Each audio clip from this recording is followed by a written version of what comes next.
નમસ્કાર દર્શક મિત્રો, આજે આપણે જાણીશું એવા 15 મોટા સમાચારો વિશે જે તમારા માટે ખૂબ જ કામના છે. જેમાં મિત્રો ખેડૂતો માટે 10 મોટા સમાચાર, જનધન ખાતું, 6 મોટા નિયમો અને ફેરફાર, અયોધ્યા મંદિર અને અંબાલાલ પટેલની આગાહી.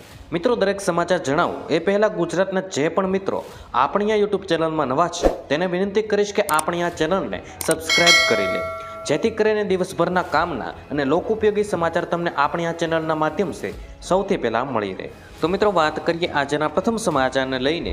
તો ટોલ પ્લાઝા ઉપર લાગશે હવે નવી સિસ્ટમ. ટોલ પ્લાઝા પર વે ઇન મોશન સિસ્ટમ લગાવવામાં આવી રહી છે. દેશભરમાં 850થી વધુ ટોલ પ્લાઝા છે, જેમાંથી મિત્રો 40%થી વધુ ટોલ પ્લાઝામાં વે ઇન મોશન સિસ્ટમ સ્થાપિત કરવામાં આવી છે અને બાકીના ટોલ પ્લાઝામાં તેને સ્થાપિત કરવાના પ્રયાસો ચાલી રહ્યા છે.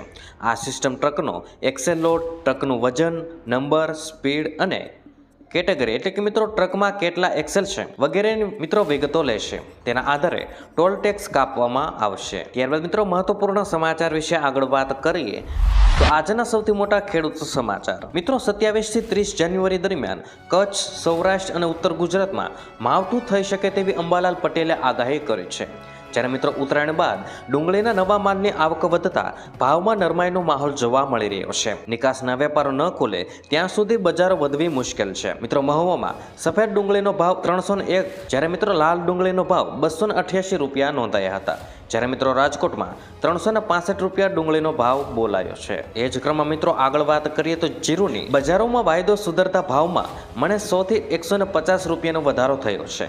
સારી ક્વોલિટીના કપાસમાં 10 રૂપિયાનો સુધારો થયો છે અને ઊંચો ભાવ 1545, જ્યારે એવરેજ ભાવ 1350થી લઈને 1450ની વચ્ચે બોલાઈ રહ્યો છે. મિત્રો, મગફળીની વાત કરીએ તો જાડી મગફળીનો ઊંચો ભાવ 1421 રૂપિયાથી લઈને ઝીણી મગફળીનો ભાવ 1250થી 1350 રૂપિયા બોલાઈ રહ્યો છે. આગળ મિત્રો વાત કરીએ તો લસણમાં ઓછી આવકથી બજારમાં 200 રૂપિયા વધ્યા છે. જૂના લસણનો સ્ટોક પૂરો થવા લાગ્યો હોવાથી બજારોમાં તેજી આગળ વધવાની છે. મિત્રો, એક્સ્ટ્રા સુપર લસણના ભાવ 5500 સુધી બોલાઈ રહ્યા છે. જ્યારે મિત્રો ચણાની વાત કરીએ તો ચણાની બજારમાં ઝડપથી 100 રૂપિયાનો સુધારો થયો છે. દિલ્હીમાં ચણાનો ભાવ 6000 રૂપિયાને પાર પહોંચ્યો છે. રાજકોટ અને ગોંડલમાં નવા ચણાની આવક વધી છે અને મિત્રો હજી આવતા અઠવાડિયે આવક વધશે તેવી પૂરેપૂરી સંભાવના છે. મિત્રો, ચણાની અંદર ઊંચી બજાર 1100 રૂપિયાની હતી. જ્યારે મિત્રો કપાસની વાત કરીએ તો રૂની બજારમાં એકધારી તેજી, તેમ છતાં કપાસના ભાવ એવરેજ 1550 રૂપિયા બોલાઈ રહ્યા છે. ત્યારબાદ મિત્રો મહત્વપૂર્ણ સમાચાર વિશે આગળ વાત કરીએ તો કરોડો લોકો માટે ખુશ ખબર. હેલ્થ ઇન્સ્યોરન્સ પોલિસી ખરીદનારાઓ માટે આજે મોટો નિર્ણય લેવાયો છે. હવેથી દેશની કોઈ પણ હોસ્પિટલમાં કેશલેસ સારવારની સુવિધા મળી શકશે, પછી તે હોસ્પિટલ ઇન્સ્યોરન્સ કંપનીની લિસ્ટમાં હોય કે ન હોય. અત્યાર સુધી હેલ્થ પોલિસી ખરીદનારા ગ્રાહકો માત્ર એ જ હોસ્પિટલમાં કેશલેસ સારવાર લઈ શકતા જે વીમા કંપનીના નેટવર્કમાં હતી. જો કોઈ હોસ્પિટલ કંપનીના નેટવર્કમાં સામેલ નથી તો તેને ત્યાં ઈલાજ કરાવવા પર બધા જ પૈસાની ચૂકવણી પોતે કરવી પડતી હતી અને પાછળથી વીમા કંપની પૈસા આપતી હતી. મિત્રો, તાત્કાલિક સારવાર માટે પૈસા મળતા ન હતા. હવે મિત્રો 48 કલાક પહેલા વીમા કંપનીને આ અંગે જાણ કરી દેવાની રહેશે. ત્યારબાદ મિત્રો મહત્વપૂર્ણ સમાચાર વિશે આગળ વાત કરીએ તો રિક્ષા ખરીદવા પર મળશે 48,000 રૂપિયાની સહાય. મિત્રો, રિક્ષા ખરીદવા માટે 48,000 રૂપિયાની સહાય મળવા પાત્ર થવાની છે.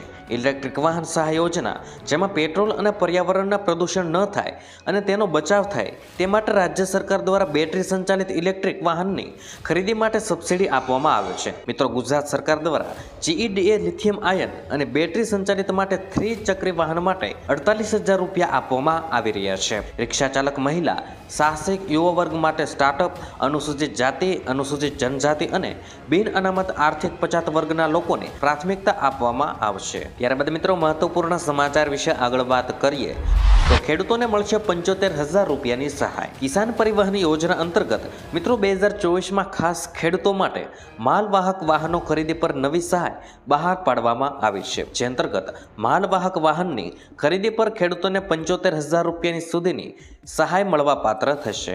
આ યોજનાનો લાભ કોઈ પણ ખેડૂત લઈ શકે છે, જેમાં નાના, સીમાંત અને SC/STની મહિલાઓને 35% અથવા તો 75,000ની સહાય મળવા પાત્ર થશે. તેમજ સામાન્ય તથા અન્ય ખેડૂતોને 25% અથવા તો 50,000ની સહાય મળવા પાત્ર થવાની છે. ત્યારબાદ મિત્રો મહત્વપૂર્ણ સમાચાર વિશે આગળ વાત કરીએ તો ગુજરાત સરકાર અયોધ્યા જવા માટે યાત્રિકોને આપશે સબસિડી। મિત્રો, ગૃહ રાજ્યમંત્રી હર્ષ સંઘવીએ જાહેરાત કરી છે કે અયોધ્યા જતા યાત્રિકોને સબસિડી આપવામાં આવશે। ટૂંક સમયમાં સરકાર આ બાબતે નિર્ણય લેશે। સૌ લોકોમાં રામલલ્લાના દર્શન કરવાનો ઉત્સાહ છે અને વિશ્વાસ છે કે દેશનો દરેક નાગરિક અયોધ્યા દર્શન કરી શકશે। વધુમાં ગુજરાતમાંથી અયોધ્યા જતા શ્રદ્ધાળુઓની સંખ્યા વધશે તો જીએસઆરટીસી પણ અયોધ્યાની ખાસ બસ દોડાવવા અંગે વિચારણા કરશું। મિત્રો, રેલવે દ્વારા પણ ટ્રેનો દોડાવવામાં આવી રહી છે। ત્યારબાદ મિત્રો, મહત્વપૂર્ણ સમાચાર વિશે આગળ વાત કરીએ તો અંબાલાલ પટેલની આગાહી। રાજ્યમાં ઠંડીનો માહોલ છવાયો છે। હવામાન નિષ્ણાત અંબાલાલ પટેલે ફરી આગાહી કરી છે। આગાહી મુજબ વાતાવરણમાં પલટો આવશે અને કમોસમી વરસાદ વરસવાનું અનુમાન લગાવ્યું હતું। આગામી ફેબ્રુઆરીમાં ભારે વેસ્ટર્ન ડિસ્ટર્બન્સ આવશે તેવું મિત્રો અંબાલાલ પટેલે જણાવ્યું છે। આગામી તારીખ 27થી લઈને 31 જાન્યુઆરી સુધી કમોસમી વરસાદ વરસવાની શક્યતાઓ દર્શાવી હતી। મિત્રો, ઉત્તર ગુજરાતમાં ઠંડીનું જોર વધશે તેમજ વાદળોના કારણે તાપમાન ઊંચું જશે તો ઠંડી ઘટશે તેવું જણાવ્યું છે। ત્યારબાદ મિત્રો, મહત્વપૂર્ણ સમાચાર વિશે આગળ વાત કરીએ તો જનધન ખાતા ધારકોને લાભ। મિત્રો, પ્રધાનમંત્રી જનધન યોજના કેન્દ્ર સરકારે 2014માં શરૂ કરી હતી। હાલમાં આ ખાતાની સંખ્યા 50 કરોડથી વધુ થઈ ગઈ છે। સૌથી મોટી વાત એ છે કે આમાંથી 56% ખાતા મહિલાઓ દ્વારા ખોલવામાં આવ્યા છે। જનધન ખાતું બેંકો દ્વારા ઝીરો બેલેન્સ પર ખોલવામાં આવે છે। ખાતું ખોલ્યા પછી તમને મફત રૂપે ડેબિટ કાર્ડ પણ મળે છે। આ ડેબિટ કાર્ડ પર 2 લાખનો અકસ્માત વીમો પણ ઉપલબ્ધ છે। મિત્રો, આ સેવા જનધન ખાતામાં 10,000ની ઓવરડ્રાફ્ટની સુવિધા પણ આપવામાં આવે છે। ત્યારબાદ મિત્રો, મહત્વપૂર્ણ સમાચાર વિશે આગળ વાત કરીએ તો 1 ફેબ્રુઆરીએ બદલાશે આ મોટા 6 નિયમો। પેન્શન રેગ્યુલેટરીએ કહ્યું છે કે એનપીએસમાંથી કુલ રકમના 25%થી વધુ ઉપાડી શકશો નહીં। બેંક ખાતાઓ વચ્ચે 5 લાખ સુધી ટ્રાન્સફર કરવાની મંજૂરી આપવામાં આવી છે। એસબીઆઈ ગ્રાહકોને 65 બીપીએસ ઓછી હોમ લોન કનેક્શન મળશે।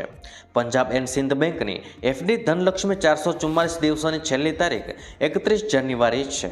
મિત્રો, કેવાયસી વગરના ફાસ્ટ્રેગને 31 જાન્યુઆરી પછી બ્લેકલિસ્ટ કરાશે।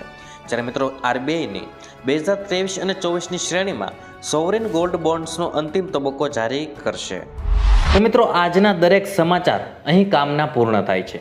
આપને કહેવા લાગ્યા એ કોમેન્ટ બોક્સમાં જણાવી દેજો અને વિડીયો કામનો લાગ્યો હોય, સમાચાર ઉપયોગી લાગ્યા હોય તો મિત્રો આ વિડીયોને એક લાઇક કરી દેજો, જેથી કરીને અમને પ્રોત્સાહન મળતું રહે અને દરરોજના ખેડૂતને લગતા, હવામાનને લગતા અને ગુજરાતમાં પળે પળના સમાચાર મેળવવા માટે ગુજરાતની આ ચેનલ તાતની વાતને સબસ્ક્રાઇબ કરી લેજો, જેથી કરીને ગુજરાતની દરેક અપડેટ્સ તમને મળતી રહે। તો મિત્રો, હું મળીશ તમને આવતીકાલે નવા સમાચારો સાથે અને નવી માહિતી સાથે। ત્યાં સુધી મિત્રો મને રજા આપશો। ધન્યવાદ।